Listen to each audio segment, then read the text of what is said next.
Baru saja kami, Jokowi dan JK, mengucapkan sumpah. Sumpah itu memiliki makna spiritual yang amat dalam, yang menegaskan komitmen untuk bekerja keras mencapai kehendak kita bersama sebagai bangsa yang besar.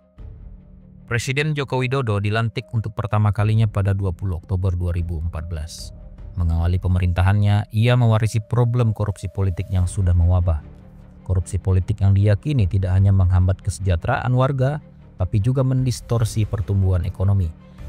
Temuan ini menjadi bagian dari laporan Corruption Perception Index CPI 2014 yang memperoleh skor 34.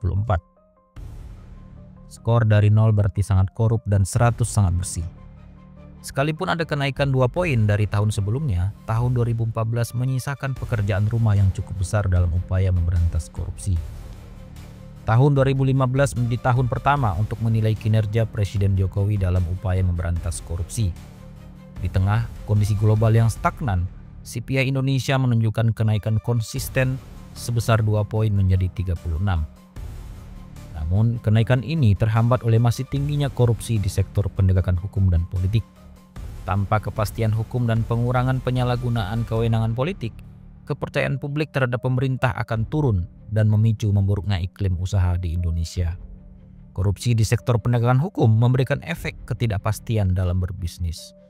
Kenaikan skor CPI tahun 2015 ini juga ditandai dengan terpilihnya pimpinan KPK baru yang membawa optimisme terhadap perbaikan pemberantasan korupsi. Di tahun kedua pemerintahannya, Presiden Joko Widodo secara konsisten menunjukkan peningkatan dalam upaya memberantas korupsi di sektor publik. CPI tahun 2016 naik tipis 1 poin menjadi 37. Lambannya kenaikan CPI disebabkan oleh pemberantasan korupsi yang hanya fokus pada sektor birokrasi, tetapi belum memberikan porsi besar terhadap korupsi politik, korupsi hukum, dan korupsi bisnis. Padahal, praktek korupsi birokrasi hanya gejala atau simptom atas praktek korupsi politik, korupsi hukum, dan korupsi yang lebih besar.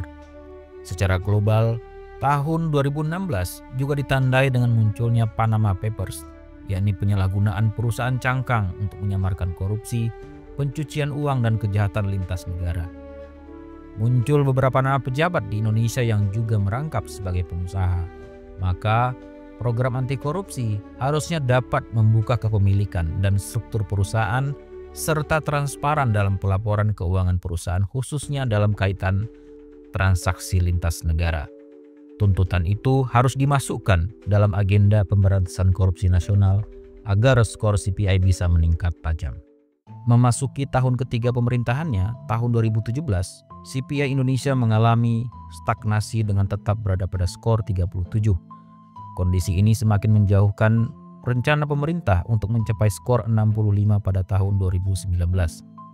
Kebijakan ekonomi Presiden Jokowi terkait kemudahan berusaha ternyata tak cukup ampuh menggerek skor CPI. Jokowi seringkali mengabaikan relasi koruptif di antara pejabat negara dan pelayan publik dengan pebisnis, serta tidak secara sungguh-sungguh membenahi lembaga penegak hukum. Ditambah lagi dengan kondisi belum berkembangnya praktek bisnis yang berintegritas di Indonesia. Tahun 2018 terjadi kenaikan tipis 1 poin menjadi 38. Tak berbeda pada tahun-tahun sebelumnya, kenaikan CPI dipicu oleh lahirnya sejumlah paket kemudahan berusaha dan sektor perizinan yang ramah terhadap investasi. Di sisi yang lain, lambannya kenaikan skor CPI dipicu oleh makin maraknya praktik korupsi dalam sistem politik Indonesia.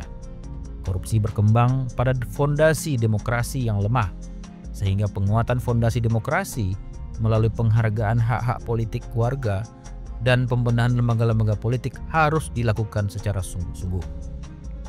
Tahun 2019 menjadi periode terakhir pimpinan KPK yang lahir sebelum revisi Undang-Undang KPK dilakukan. Sebagaimana diketahui oleh publik bahwa menjelang akhir 2019 terjadi peristiwa politik yang mengawali kehancuran KPK melalui revisi undang-undang. Di tahun yang sama, Presiden Joko Widodo juga mengukuhkan kemenangannya dalam pemilu untuk periode yang kedua. Tahun 2019 menjadi tahun yang penuh anomali. CPI Indonesia naik 2 poin menjadi 40. Harus diakui bahwa skor CPI 2019 menjadi yang paling tinggi dalam sejarah Indonesia. Kenaikan ini dipicu oleh penegakan hukum yang tegas kepada pelaku suap dan korupsi dalam sistem politik. Selain itu, kenaikan CPI juga ditopang oleh paket kemudahan berbisnis yang menjadi program andalan Presiden Joko Widodo. Tahun 2020, tahun pertama pemerintahan Joko Widodo di periode kedua kekuasaannya, bersamaan dengan wabah COVID-19 yang menghantui seluruh dunia. Di masa ini, regresi demokrasi begitu terasa. Indonesia tak hanya dihantui krisis kesehatan, tetapi juga krisis korupsi dan demokrasi. Pandemi dijadikan tameng untuk membatasi hak-hak demokrasi warga dalam pengambilan kebijakan. Alhasil, CPI Indonesia 2020 turun drastis hingga 3 poin menjadi 37. Ini membuktikan bahwa sejumlah kebijakan yang bertumbuh pada kacamata ekonomi dan investasi tanpa mengindahkan faktor integritas hanya akan memicu terjadinya korupsi, termasuk dalam hal penanganan COVID-19. Ini membuktikan bahwa korupsi masih lazim dilakukan oleh pebisnis kepada pemberi layanan publik untuk mempermudah proses berusaha. Sementara itu, pada sisi demokrasi juga menandakan bahwa korupsi politik masih terjadi secara mendalam dalam sistem politik Indonesia. Padahal dalam banyak kesempatan, Presiden Joko Widodo selalu mengatakan tak punya beban pada periode kedua kekuasaannya, sehingga akan membuat terobosan yang mungkin tak populer. Sayangnya, ungkapan tersebut hanya sebatas pemanis.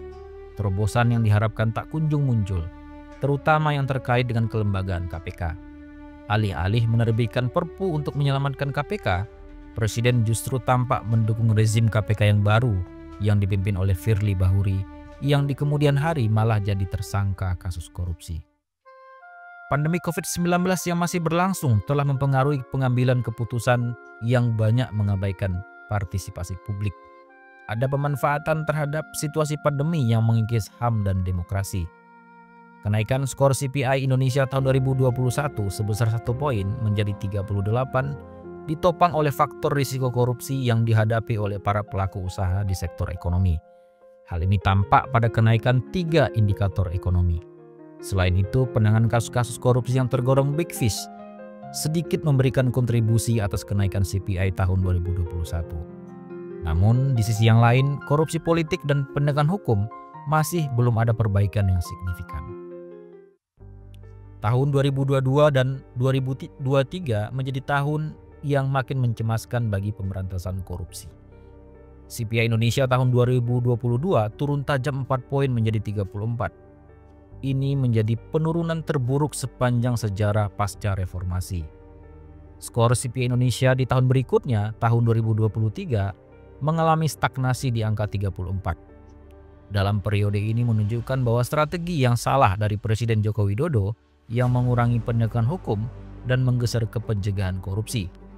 Berbagai kebijakan yang dibuat seperti digitalisasi pelayanan publik, Undang-Undang Cipta Kerja pada kenyataannya tidak berkontribusi pada pencegahan korupsi. Apalagi jika dikaitkan dengan korupsi politik dan korupsi peradilan yang selalu diabaikan. Stagnasi skor CPI di tahun 2023 memperlihatkan respon terhadap praktik korupsi masih cenderung berjalan lambat, bahkan terus memburuk akibat minimnya dukungan yang nyata dari para pemangku kepentingan. Kecenderungan abai terhadap pemberantasan korupsi ini semakin nyata dan terkonfirmasi sejak pelemahan KPK dan pelemahan terhadap lembaga-lembaga penyokong demokrasi. Pada periode ini bermunculan berbagai regulasi dan praktik kekuasaan yang tidak memperhatikan nilai-nilai integritas serta menutup mata terhadap berbagai praktik konflik kepentingan. CPI Indonesia tahun 2024 berada di skor 37. Kenaikan 3 poin dari tahun sebelumnya disumbang oleh indikator World Economic Forum yang kembali hadir setelah 2 tahun absen sebagai indikator dalam CPI Indonesia. Tahun 2024 sebagai tahun politik mempertontonkan praktik korupsi politik yang makin tak terkendali. Ada fenomena normalisasi nepotisme dan konflik kepentingan dalam sistem politik. Korupsi dalam institusi peradilan juga makin mengakar dan makin lemahnya kelembagaan anti korupsi yang independen. Di sektor sumber daya alam, ambisi pertumbuhan ekonomi yang disokong melalui berbagai kebijakan seringkali mengabaikan aspek anti korupsi, sosial, hingga menimbulkan kerusakan lingkungan. TI Indonesia merangkum bahwa selama 10 tahun berkuasa, Presiden Joko Widodo hanya mampu menaikkan 3 poin skor Corruption Perception Index.